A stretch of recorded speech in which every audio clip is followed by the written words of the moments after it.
Have you ever wondered how your inner voice, that self-talk, can influence the energy you radiate and attract? It's a thought that might seem fanciful at first, but when you delve deeper, you'll find there's a whole lot of science and wisdom backing it up. Let's start with the power of self-talk. You see, our inner monologue has a significant influence on how we perceive ourselves and the world around us. If we're constantly feeding our minds with negativity, we're likely to see our lives through a more pessimistic lens. But if we turn that self-talk around, speaking to ourselves with kindness and positivity, it can dramatically shift our energy and outlook. Here's a little story from my own life. Once upon a time, I found myself stuck in a rut, filled with self-doubt and negativity. The world seemed like a daunting place and I felt powerless. But then I started changing the way I talked to myself. Instead of saying things like, "I can't do this," I started telling myself I can and I will. And you know what? My world started to change. I felt more confident, more energetic, and more capable of tackling life's challenges. Now, this isn't just some anecdotal evidence. This is backed by neuroscience. Bruce Lipton, a renowned biologist, explains how our thoughts can actually influence our brain chemistry. When we engage in positive self-talk, it triggers the release of certain chemicals in our brain that make us feel good, boosting our mood and energy levels. So, what's the takeaway here? It's simple, really. The dialogue we maintain with ourselves plays a crucial role in shaping our energy, and consequently our reality. If we feed our minds with positivity, we'll radiate positive energy, attracting more positivity into our lives. And on that note, let's dive deeper into this concept, moving from the realm of wanting to the realm of having. Remember, the language we use in our self-talk can shape our energy, and in turn, the reality we create for ourselves. Now, let's shift gears and talk about the power of having versus the power of wanting. Picture this. You're standing in a vast field of tall, golden grains, the sun on your face, the wind in your hair, and in the distance, you see an apple tree heavy with ripe, juicy fruit. You want an apple, you can almost taste it.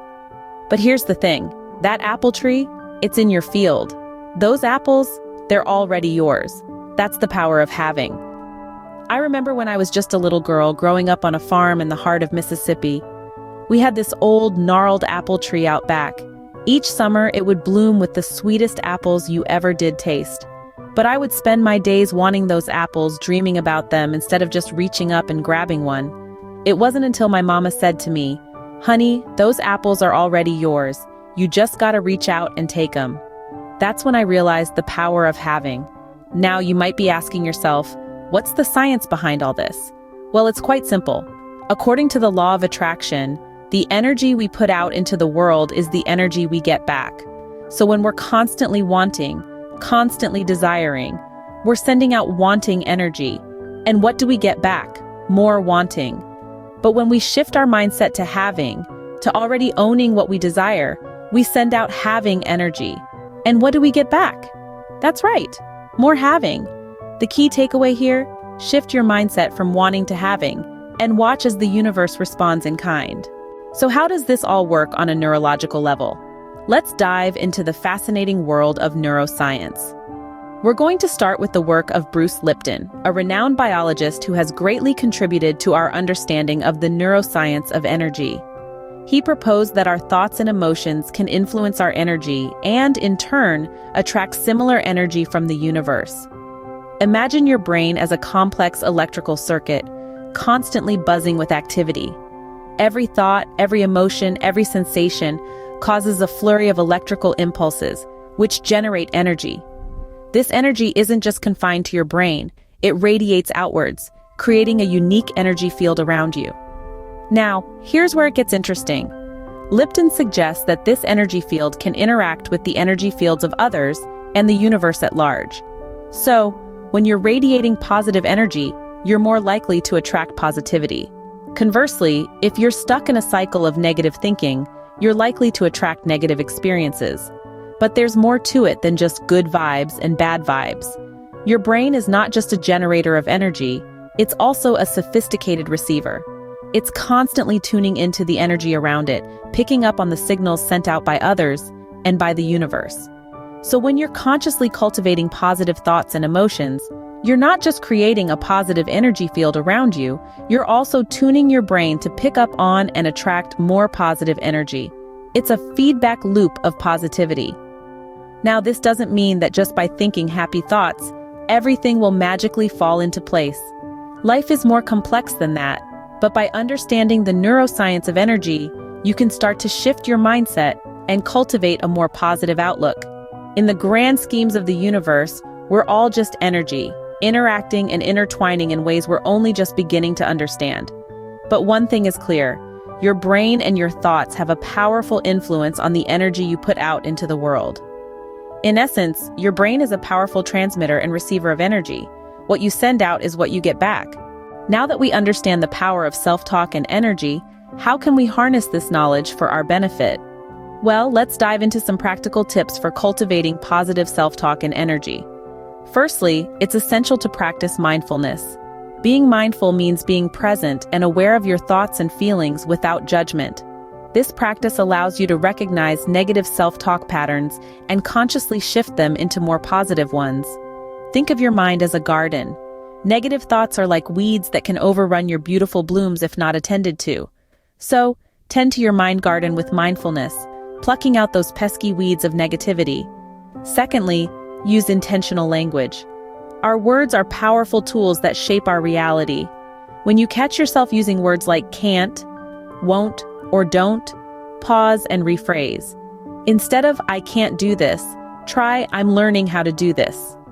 This simple shift in language can transform your self-talk from disempowering to empowering. Thirdly, make gratitude a daily habit. Gratitude shifts your focus from what's wrong in your life to what's right.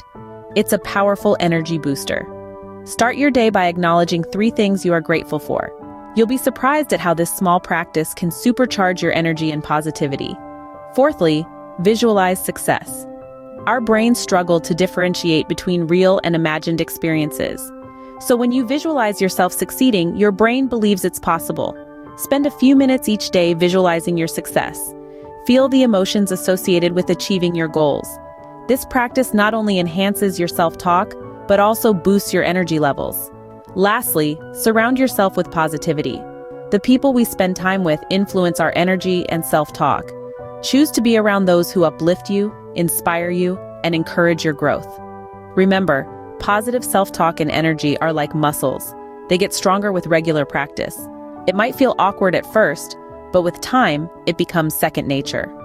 With these practical tips, you're well on your way to cultivating positive self-talk and energy. So, are you ready to take control of your self-talk and energy? It's a powerful question, isn't it? I reckon it's one that could change your life. We've explored the power of self-talk, moved from the realm of wanting to having, delved into the neuroscience of energy, and even shared some practical tips for fostering positive self-talk and energy. But all this information, as enlightening as it may be, is just that, information, unless you put it into practice. You see, it's one thing to understand the theory, quite another to apply it. And that's where the real magic happens. And it's not just about a one-time application. It's about making it a part of your daily routine, just like brushing your teeth or having your morning coffee. So here's what I encourage you to do over the next week. Pay attention to your self-talk. Notice when you're in the wanting space and make a conscious effort to shift to having. Observe your energy. Is it positive, negative, or neutral? Are you sending out vibes that you'd like to receive? And most importantly, use the tips we've discussed to cultivate positive self-talk and energy. It's not an overnight process, but I promise you, it's worth it. You'll start to see changes, perhaps subtle at first, but gradually growing more pronounced. You might notice a shift in your mood, your outlook, even your interactions with others. And that's when you'll know you've tapped into the power of self-talk and energy. But don't just take my word for it. Experience it for yourself. And when you do, I'd love to hear about your journey, your triumphs, your challenges, your insights. They all matter. After all, we're in this together. Please remember to subscribe for more insightful content and share your experiences and results in the comments. How can we assist you further on this journey? Until next time, keep radiating positive energy.